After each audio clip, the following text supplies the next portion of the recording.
Kangaroos, koalas, and kookaburras are all fine coins from the Perth Mint of Australia, but in 2020, the Perth Mint added another unique animal to the barrage of bullion after popular demand. This is the 2023 1-ounce silver quokka coin, and it not only has a story to tell, but also shows promise as a longer-term investment coin, as a quick look on eBay shows the 2020 version of this coin regularly selling at or above $30. This is one of those coin series that might have the eventual hype of the koala or kookaburra, but as it is only in its infancy as a series, time will be the ultimate tracker. It does seem, with the strong returns over the last couple of years, that if you are a collector or like to buy and hold for at least 5 years, this coin would exceed most premiums and perform positively in a portfolio. More about that later, as we need to dive into this quirky quokka so that we can be knowledgeable about this mammal as well as understand its significance to Australia. The quokka looks to be fantastically friendly as a critter, and for the most part that is true, though in recent years there have been reported bites as social media trends put humans and the quokka in close contact. Most notably is a quokka selfie, as this marsupial has a default face that draws a viral response across the internet.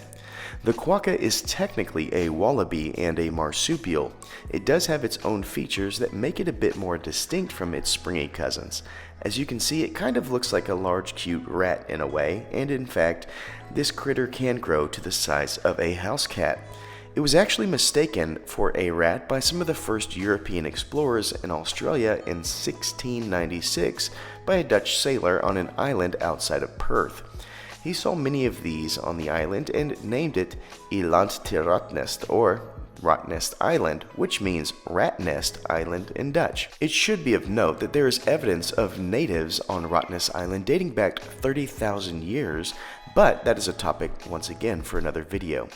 We should also note that mainland Australia is quite lacking in quokka, as many invasive species such as pigs, dogs, cats, and foxes were added to the list of potential predators, causing this critter to fall to a vulnerable status and have been restricted to basically the southwest corner of mainland Australia.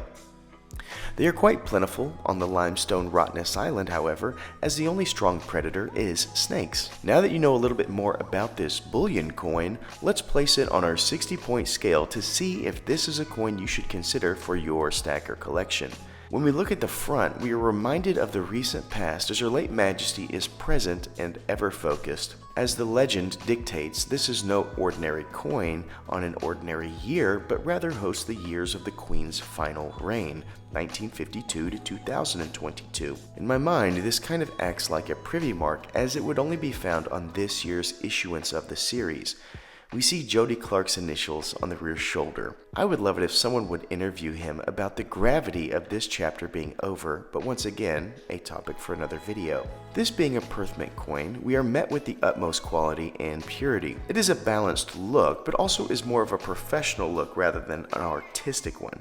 I like the design, but it does not have a wow factor, and for that reason I scored a 7. When we move to the reverse, we see our furry friend standing at attention. It is a very cool representation of the quokka, and honestly I consider it to be one of the better designs of the short-lived series. Miss Hallworth, the artist, has even given us some context with the foliage and soil present. We have the Perth Mint mark and the name of the quokka, which provides balance to the image. It is a well-executed design, and I scored a 9. When it comes to mintage, we should note that these are sold out at the Perth Mint, but at the time that we are filming this video, it's still available on the APMEX website. There were only 30,000 of these minted, which is fairly low and does score an 8. Cultural significance is next. Though this species would probably not be known internationally if not for social media, it would be known in Australia, as it has documented human interactions going well before European discovery and most likely dating back at least 30,000 years. Is it a symbol of Australia like the koala or kangaroo? Not really, but is it significant to Australia? 100%, and it scores a 10. Now for collectability. We have a low mintage coin which varies in design each year, hailing from one of the most prestigious mints in the world. We have 4 nines silver. We have a social media trend and we have evidence, as this coin right here is consistently selling for $40 on eBay. This is a highly collectible coin, and in fact the 2023 version as you see it is selling for more currently than the first in the series, so it scores a 10. Our last area is uniqueness. Most of my viewers being in the USA probably never heard of a quokka before, which is what led to my mispronunciation so many times before this video. And if it weren't for the social media events, probably would have no idea about it. In fact, I consider myself fairly knowledgeable on world animals, and I was unaware of it until the coin's issuance in 2020. This being said, it has no presence on coinage outside of this series and a couple of local circulation coins from Australia according to my research, and therefore it scores a 10, bringing us to our final thoughts and score.